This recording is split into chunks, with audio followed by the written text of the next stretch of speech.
open it and play a game for my candle. I love how you guys are sitting ready for me. That's awesome. And I know a couple of friends were going to share something, but we'll catch you at the end of the day. So right now you get to listen.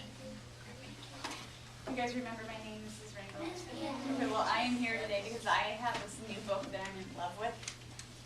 It's a very special book that I want to share with you because I haven't gotten to read it to any classes yet. This book is called Locomotive, and it's by Brian Flocka. And it recently won the Caldecott Medal, which you might have heard before. And the Caldecott Medal is a medal of honor. Miss Kimberly, this is for you. That is given to the best children's book that is written all year. So the committee of people that judge children's books decided that this was the best book written for kids in 2013. So you got to read it. So before we start, what you need to know is that this book does not take place in present day. It takes place almost 150 years ago in 1863, I believe. So 1860s. And it tells us the story about the very beginning of what's called the Transcontinental Railroad. Have you heard of that before? No. Are any of you guys into trains? Do you have train sets? Or maybe when you were little you had a train set that you played with? Yeah. Well, the Transcontinental Railroad is a railroad that connected the eastern part of the country with the western part of the country. And so you have to remember that back in 1863, they didn't have planes, they didn't have cars, nope. So this was the first time that kind of regular people like you and me could travel from one part of the country hundreds of miles to another part of the country. So some people traveled like that for fun, like for a vacation, and this was the first time ever that they'd been able to do it, because until then, how would you get from one part of the country to another? How would you have to do it now? Walk. Didn't walk. That would take forever, but almost as hard as walking. Carriage, like horses and carriages, they had to ride animals, right? And that was a lot of work, so you would not really do that for fun. But you might take a train for fun. You might also take a train to move yourself and your family from one part of the country to the next. Franklin, I need you to face. Wow. So, this book is really cool because of a couple things. First of all, the illustrations, the pictures are beautiful. I think you're going to love them. But they're not only beautiful, they also help you understand the story better. So, like at the beginning and at the end especially, the author combines the illustrations with a lot of text to explain some kind of complicated things to you. And we're not going to read these parts today. We'll read them maybe tomorrow. But it's kind of smart of the author to combine text and illustrations this way to teach you something. The second part that's really cool are the actual words that the author uses. I think that you'll get into this story and you'll think that it almost sounds like a poem, the way the author writes. And some of the words are so cool, the way that he's written them, the font that he uses, and the size and the color, like right here. And they get bigger. And look how fancy that is. That is going to add to your appreciation in the story too, I think. I know when I read this to my little boy Micah, he's only 2, but when he gets to this part right here, he can read these words just because the writing is so special, it helps him remember what it says. So I think you'll like that. So as I'm reading, I want you to pay close attention to the rhythm of the book and how it makes you feel, okay? You're also going to, well, I talked about the words that look like artwork, and I want you to pay close attention to those too. There's one more thing I want to do while we're reading. Okay, so you're going to pay attention to the rhythm, and we're going to practice a reading skill called summarizing. Okay, so we're going to summarize the book throughout. I'm not going to tell you if this is fiction or nonfiction, but I'm going to tell you that it has a lot of information, and when we're reading books with a lot of information, we need to go ahead and pause every couple pages to make sure we understand what it's saying. So we're going to practice that skill too. So I'm going to ask you this question. What was that mostly about? And I want you to think about it, and I'll have you respond. That was mostly about, and then whatever you think. So we'll practice that. At the end, Ms. Kimberly and I would like them to do a quick stop and jot, so when we get towards the end, if they could get it posted, so that would be helpful. All right, let's get started. Are you excited? Yeah. Okay. And while I'm reading, I forgot to talk about norms, but all bodies should be facing this way. All eyes should be on the book or on me, and your shoes should be on your foot. Okay, you guys know how to act during read aloud. Here is a road made for crossing the country. A new road of rails made for people to ride. It's not a road for animals. Here is how this road was built, with a grunt and a heave and a swing, with the ring of shovels on stone, the ring of hammers on spikes, clank, clank, clank. Men came from far away to build from the east, to build from the west, to meet in the middle. They cleared the rocks and dug the tunnels, they raised the hammers and brought them down. 3 strokes to the spike, 10 spikes to the rail, clank, clank, clank. So we're going to practice that skill. What was that page mostly about? Raise your hand if you have an idea. What was that page mostly about? How the train tracks were built. How the train tracks were built. And I like how you made that quick, because when we're summarizing, we don't have to include all the details. Just quick, what was it about? Here your trip begins at the depot on the platform. The people here, the passengers, have packed and shipped and sold their things. All their things. Everything. They have their tickets for a trip of a week, through days and nights across the wide country, down to the sea. Look for the train that will take you, the first train of the trip. Listen for the engine for the mighty locomotive. So this caption here says that they're in Omaha, Nebraska, which is in the middle of the country, and they're going to head west. They start at the depot. What's a depot? I think the depot's in the picture shows that depot is like a train station. Yeah, train station is their starting point. You've heard of the Home Depot before, that store. It's like a station for all your supplies that you need. A depot is going to have the supplies that they need for their train journey. She's waiting in the railroad, ready for her work. Hear the clang of the bell, hear the huff of the engine. The crew is bringing her out. Clang, clang, clang, clang, clang, clang. See a puff from her stack, a puff of smoke, a smudge in the sky. Clang, clang, clang, clang. Here she comes. See a puff, a smudge, a cloud. Woo-hoo! A storm. Now comes the locomotive, the iron horse, the great machine. 50 feet and 40 tons, wheels spinning, rods swinging, motion within motion, running down the track. She's bright in her paint and her polish, the pride of her company and crew. She pulls her tender and train behind her. She rolls up close to where you wait, all heat and smoke and noise. Hear the clear, hard call of her bell. Clang, clang, clang, clang, clang, clang. Hear the hiss and the sk of the steam. Hear the engine breathe like a beast. Read it with me. Isn't it kind of written like a poem? Can't you feel yourself standing there and hearing the train come down? Yeah.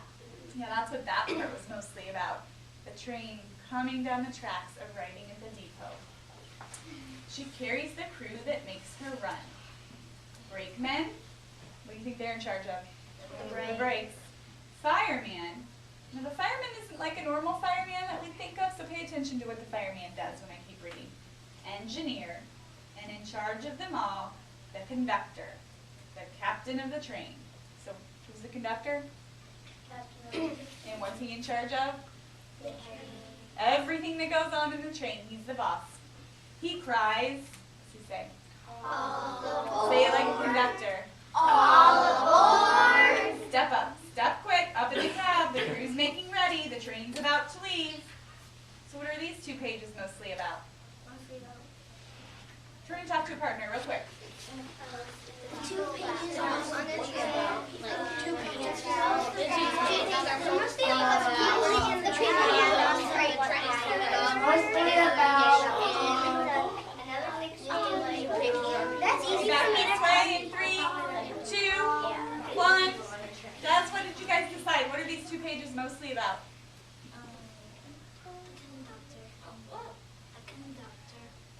Just the conductor? I said about the people who work there. Right, all the people, the conductor's one of them, all the people that work on the train. Up in the cab, small is a closet, hot is a kitchen. It smells of smoke, hot metal and oil. The fireman keeps the engine fed. He scoops and lifts and throws the coal from the tinder to the firebox. It's hard work, hot work, smoke and cinders, ash and sweat. Hard work, hot work. But that's a fireman's life. He tends the fire that boils the water, that turns the water into steam. Then the engineer, the hogger, pushes forward the Johnson bar. He blows the whistle as a warning, 2 toots to say, this train's about to go. He pulls the throttle lever, he opens the throttle, not too much, not at first, or the wheels would spin on the tracks. Easy, easy, he releases the steam. It pushes through the pipes. It goes to do its work. If you want more information about how the train works, there's this whole section in the back. But this part here was kind of an idea. It gives you an idea of how the train gets started. It pushes the pistons, which push and pull the rods. The rods, they swing and rise and fall and make the drive wheels turn. The engine huffs and hisses, the engine bangs and clanks, metal rolls on metal, and the locomotive moves. So what were those 3 pages about that we just read? 4 pages? Simone? They were basically like about like how it sounds like and what the conductor does. When they're starting the train. When they're starting the train, yep, what it's like. Very loud, huh? It gives the cars a jerk and a tug. It pulls them out from the station. Now more steam, faster, faster turn the wheels, faster, faster breathes the engine. Huff, huff, huff. The train is on its way. Through the cars comes the conductor. What's he say? Tickets. Tickets! He cries as he walks down the aisle. Have them ready or have a short trip. Out the windows, the city runs by. Homes and schools, then farms and fields. They rush up close, then fall away. Can't you imagine what it'd be like sitting on that train based on how he's writing this? Imagine this. Pretend you're looking out the window on the train. Out the windows, the city runs by. Homes and schools and farms and fields, they rush up close to your window, and then they disappear. The engineer feels the wind on his face, the fire by his feet. High up in the cab, he feels the engine shudder and sway. He feels it shake as it picks up speed. Show me what your body might look like if you're on the train right now. It's shuddering and swaying and shaking. Might not be the most comfortable ride. The sounds of the engine surround him, the rhythm of pistons pounding like hammers, the drivers drumming the rails, the smoke and the steam rushing up through the stack. Chug, chug, chug, chug, chug, chug. The engineer keeps his hand on the throttle, keeps his eyes on the line. He is the master of his machine, ladies.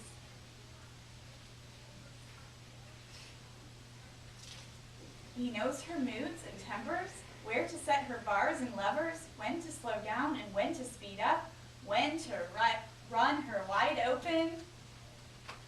Full steam ahead. Say that like the engineer. Full steam ahead. Faster, faster turn the wheels, faster, faster breathes the engine. The country runs by, the cottonwoods and river. Westward, westward runs the train, through the prairies to the Great Plains, onto the frontier. And now they're what's called the Platte River Valley. And if you look back to the beginning, you can kind of see the path of where they start here in Omaha, and now here they're at the Platte River, so they haven't gone very far yet. The hours and miles roll by. The country opens wide, empty as an ocean. Smell the switchgrass and the blue stem hot beneath the sun. Here the bison used to roam by the hundreds, by the millions. What are bison? Have you heard that before? I don't have any in the picture. Yes. They're like these big animals that were really shaggy. And they kind of look, if you ever watch Star Wars, they kind of look like banthas. What's another animal that's really similar to a bison? Oxen. Oxen. Mm-hmm. Buffalo. Buffalo. Yeah, they used to roam the plains at this time in history, but they're extinct now, I believe. Here the Cheyenne lived, in the Pawnee and the Arapaho. This is where Native Americans lived. Here covered wagons used to crawl foot by foot, mile by mile, heading into the west. The railroad and the men who built it, they have changed it all. Now there are the long steel rails running like new rivers, connecting coast to coast. Now the telegraph crosses the country. People and mail are traveling by rail. Words are traveling by wire. The world is speeding up. What's telegram? What's that like? Do you see these poles? Do they remind you of anything that you've seen before? Kind of like power lines. What were you going to say? I was going to say. What do you think? Yes, ma'am. Electric fence. Kind of like an electric fence, yeah. Not an electric fence, though. It says words are running by wire. What could that mean? Words are going by wire, Carter? It says they're going by wire because the power lines are holding the wire so the words can go through the wire and get to places faster than just like putting it on envelope by train. Yeah, so this is like the old-fashioned version of a telephone. This is the early telephone, what it looked like. So people's voices would travel along the wires just like people would travel along the railroad tracks. I wonder why they chose to put them right next to each other. I don't know. In the rattling, rocking cars, click-clack, click-clack, click-clack, there are neighbors to meet, games to play, songs to sing. And if you're bored, if you're hungry, there is the butch boy who walks the aisle and sells books, maps, magazines, yesterday's paper, fruits and candies, soap and towels, coffee, tea, sugar, hash, beans, bacon, and all the cigars you can smoke. The butch boy says, disaster on the Memphis line, read all about it. There's a stove in one corner for winter trips to keep the passengers warm and a convenience in the other. It's tricky sometimes to use it when the train is rolling, running, lurching, leaning left and right, but do the best that you can. Don't wait for the train to stop. It's rude to use the toilet when the train is sitting at a station. There's no plumbing here. It's only a hole in the floor. So what's a convenience? What's a convenience? Turn and talk to your partner. It says, there's a stove in one corner for winter trips to keep the passengers warm and a convenience in the other. Find a synonym for convenience with your partner. Go. I think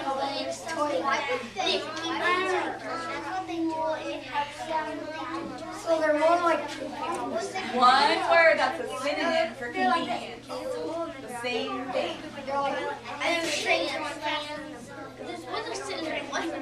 One word that means the same thing as convenience.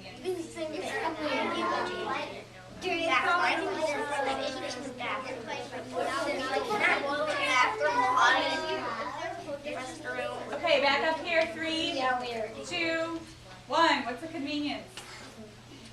Toilet. Yes, it's a toilet. And it's hard to use the toilet when the train is jerking all over the place. I'm sure you could imagine that. As the engine pulls the train, it burns through coal, it boils through water, and soon it must stop for more. The engineer slows the engine. He blows his whistle to signal the crew. Down brakes. The brakemen hear the call. They turn the wheels, which tighten the brakes. They tighten them car by car. The train stops at new cities and stops at new towns, Grand Island and Kearney and North Platte and on. Cities and towns built up for the railroad, built to keep the engines running. At the water tower, the fireman pulls the spout. The fireman lets the water out. Splash! He fills the tank in the tender so there will be water to pump to the boiler when the engine needs it. It's a lot of work running a train, huh? And when the train is stopped, when it's time for dinner, find the railroad restaurant, find the hash house, quick. It's $1 for dinner and 20 minutes to eat it. Don't waste time. Today's menu, buffalo steak, antelope chops, chicken stew. So they're eating the animals that live on the plains. If the chicken tastes like prairie dog, don't ask why. When the crew and their engine have done a full day's work, Oh, this is the part I found really interesting. I did not know that they had to do this, so listen carefully, see if you learned something new. When the crew and their engine have done a full day's work, fresh men and machines will take their place. Into the roundhouse the old engine goes. Out from the roundhouse the new engine rolls. The new crew gets to work. The engineer pulls back on the Johnson bar to put the engine in reverse. He blows the whistle as a warning, 3 toots to say he's backing up. This way, Xavier. Now, the switchman in the railroad will attach the engine to the train. He'll step between the tender and cars as the two are pushed together. And at just the right moment, no sooner, no later, he'll put the links and pins in place that will hold the train together. Switchmen must be careful, and switchmen must be quick, for cars get bumped, they roll and jump, sometimes when they shouldn't. And here's what they say about switchmen. You can tell one that is new to the job if he still has all his fingers. Now the tender rolls close. In goes the link. Clink. Down drops the pin. Clank. The switchman steps away. The train is ready to roll again. Think in your head for a minute. Try to make one sentence in your head. What was that part mostly about? These 2 pages. What was that mostly about? In your head, make a sentence. These pages were mostly about.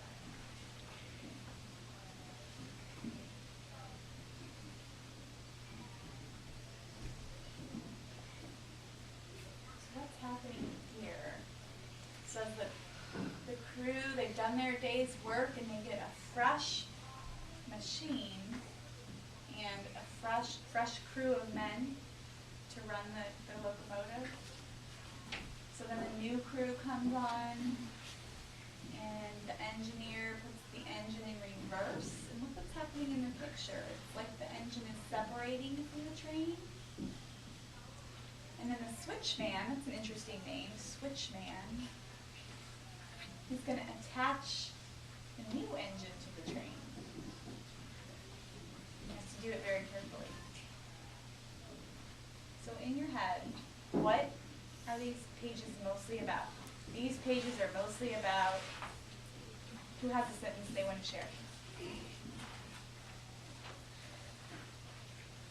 These pages are mostly about 4 people. Maybe you guys have some good sentences in your head. What's your name? Megan? Megan, what are these pages mostly about? Mostly, these 2 pages are mostly about, like, how they switch out the train and about the men putting it back. Very good. Did everybody hear what Megan said? What did she say, Grace? She said that it's all about the switchmen and they're like switching the engine and switching because the conductor and stuff, not the conductor but like the person, the fireman and the Yep. person who was a trainer probably gonna get tired. Exactly. They need a break. The men that were working on the train, they need a break. What else needs a break? The what? Say it, shout it out. The engine. That engine has worked all day. It's hot. It needs to take a rest so that it can work well the next day. So I thought that was really cool that they switched out the engine in the crew. I didn't really know that. I never thought of that. Full steam ahead again. Westward, westward. Through the night the engine runs. Those up late hear her whistle, her wild and lonesome cry. It echoes on far hills and homes. It sounds in distant dreams. Isn't this a beautiful picture? Ooh, ooh, ooh. In the cars, it's time to sleep, or at least time to try. In better cars, there are better beds. Porters pull them up from the ceilings. They make them from the seats. In your car, for a bed, you use your bench. Get as comfortable as you can. Ask your neighbors nicely, would you move your elbow? Will you move your foot? Could you please stop snoring? In the dark, the country is changing. The plains rise like a ramp to the foot of the Rockies. By morning, the country is steep. Hard work for one locomotive. At the Cheyenne station, the train gets 2 engines. Now the train is a double header. Up, up, the 2 engines climb. Up along the mountains. But see how well the train's path was chosen? The mountains stay to the left, the mountains stay to the right. The train never meets the mountains head on. It winds between, it weaves among, instead of climbing over. Still, up, up, the engines clang. The engines chug. Working together, the two engines make the grade. They make it to Sherman Station. They may not look or feel so high like the top of a hill or a mountain peak, but this is the highest point on the line. West of here, the country dips and drops again. West of here, one engine will do. So they needed two engines to get up the mountains, to get to that high elevation point. But now that they're going to start going downhill, they only need one engine. Now the country is rugged. Now the train travels trestles. Slowly, slowly the engineer drives. The train is so heavy and the bridge is so narrow and rickety, rickety, rickety. Okay, no, keep going. You should. Yeah. Unless you were planning Nope. stuff. Okay. Then keep going. So these are trestles. What do you think trestles are, just based on that picture? We're going to always use the pictures to help us figure out what words are.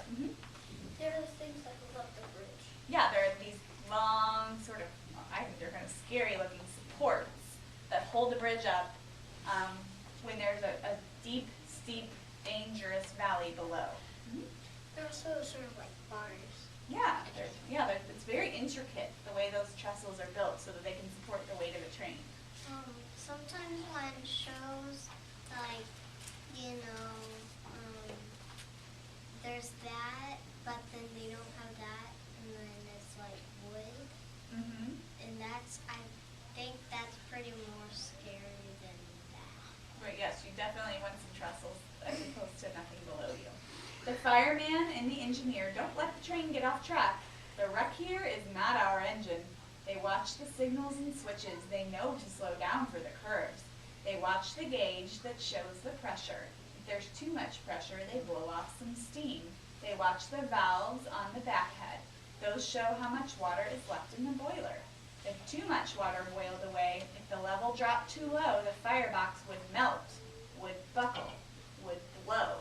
The locomotive would explode. Kaboom! So when the valves show the water dropping, the engineer pulls a handle, he pumps in water from the tender, he keeps his engine safe. Wouldn't you?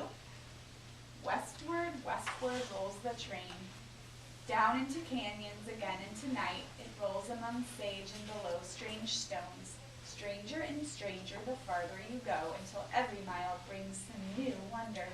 See them in the moon's pale light, castles, pulpits, witches, slides, Castle Rock, Pulpit Rock, it says the witches, and Devil's Slides. These are all different rock formations. They're traveling through a very rocky part of the country. And see a sign that hangs from a branch. 1,000-mile tree, it reads. 1,000 miles, that's how far the train has traveled since the trip began. Still westward, westward rolls the train, rolling below the stars. Above the Great Salt Lake, north of Salt Lake City, the city of saints that the Mormons have made, you reach Promontory Summit. This is the high and lonesome place where this new road of rails was finished. This is where its two halves meet, one from the east, one from the west. Here, they were joined with a golden spike. That's pretty special, a golden railroad spike. A spike made of gold. But don't look for it now. The gold was hammered in. The gold was taken out, taken someplace safe, replaced right away with a spike made of iron. It took two companies to build this new road, and it takes two companies to run it. Now you'll change from one to the next. The Union Pacific has got you this far. The Central Pacific will finish the job. Look for the train with the yellow cars. Don't take time to see the town. This place is rough. This place is rowdy. Don't wander off. All aboard, all aboard. Here in the west, there's more wood than coal, so wood is what this new engine burns. Let's skip a couple so that we can get to the end. So, traveling through the Great Basin, the silent land. The land is silent except for the huff and bang and hiss of the engine. The train rolls down through the desert. It's a land of dust and bitter rivers, rivers that never reach the sea, rivers that sink away, they vanish. Why do the rivers sink away and vanish? Yeah, it's too dry. Exactly, they're in the desert. They just dry right up. Then at last, relief. You reach the Truckee Valley. The shadow of trees, the touch of cool air, the smell of woods and fresh rivers. Now there's one last set of mountains to cross. So what's Truckee Valley? It's all the way here. It's in California. Truckee. So you're almost to the ocean, right? One more mountain range called the Sierra Nevadas. But there's no way to go around the Sierra Nevadas. The train must climb. It takes the second engine again to pull the train up into the mountains. The engine climbs. If the rails are slick, the wheels won't catch. So the engineers pull a handle and drop some sand down a tube onto the tracks. The wheel hits the grit, and the traction does the trick. What's traction? We're putting sand on the tracks to make traction. Savion, eyes this way, please. Turn your whole body. That'll help. I'm turning you like the train. What's traction? What's your name? Right here. Do you have an idea what traction is? Why would they put sand on the tracks to create traction? What do they need? Anybody think of another name for traction? You might have learned about it in science. Have you heard of the word friction before? Mm-hmm. Yeah, friction is sort of, it makes it so that, I guess the wheels don't slip. Just like you have traction on the bottom of your tennis shoes or friction, that's what they're trying to do on the railroad tracks, so wheels don't slip. So they're traveling up, they go through a tunnel, kind of spooky. Here, black powder and nitroglycerin boom to create the tunnel. Mr. Israel, please call 7201. Mr. Israel, call 7201. Now, your days on the train are done. You are tired and dusty. The smell of smoke is stuck in your clothes, but you are here. Here where you needed to go, here where you need to be. Here with the people you've waited and wanted and needed to see. Now the country's far corners have been pulled together thanks to the men who tend the engines, who mind the trains and their passengers. Thanks to the locomotive. Thanks to the locomotive, you crossed the wide plains and desert. You found new cities and new mountains, new towns beyond mountains. On the Pacific, by that new sea, you have found a new place to call home. And the last city is San Francisco, California, all the way to the west on the Pacific Ocean. So the last thing I want you to think about, and they don't have to write this down, Ms. Kimberlin, if there's no time, but the last thing I want you to think about is, what was that book mostly about? So one or two sentences in your head. Locomotive was mostly about, and don't say locomotive was mostly about locomotive, be a little more specific than that. So think in your head, locomotive was mostly about. And we'll talk about that more tomorrow, maybe. So have that idea in your head. If you want to jot it down, if you have time, that'd be awesome. But one or two sentences, what was it mostly about? You guys did a really nice job listening today. I know that was a long book. Did you like it? Yes. Yeah, did you get what I was saying about the rhythm and how it felt like you were on the train the whole time? She's a really good author, isn't he? Okay, eyes back on Miss Kimberlin, and she'll tell you what you need to do next. We are going to take our restroom break before we start math. If you would like to jot your idea down, I have some sticky notes. So you're welcome to have a sticky note and write it and stick it in your desk for safekeeping. If you want to keep it up in your brain, that is fine also. Let's do this though. If you would like a sticky note today, why don't you come back to my table? If you're going to keep it in your brain, why don't you line up at the door for the restroom? You don't have to jot it all down right now.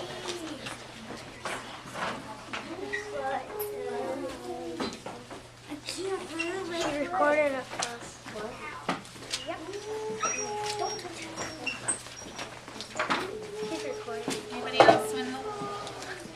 want to abbreviate, you can just write L instead of writing the whole word. Wow, I see Jasmine.